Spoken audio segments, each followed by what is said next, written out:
มื้อนี้จะมาว่าเรื่องคนรู้มั่นคนขยันอาจจะลำบากในในในมื้อนี้แต่มีโอกาสสบายในวันในมื้อข้างหน้าเพ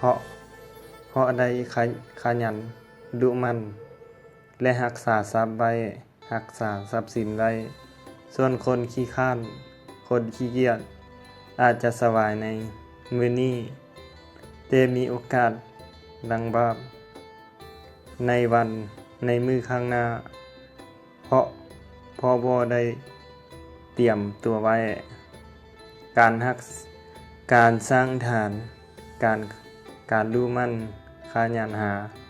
รู้จักเก็บออมทรัพย์สินรู้จักใช้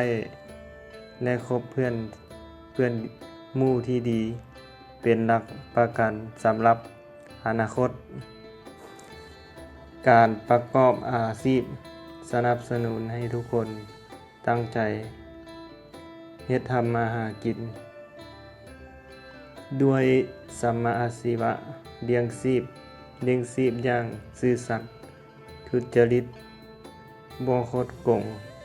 ไฟค่านิยม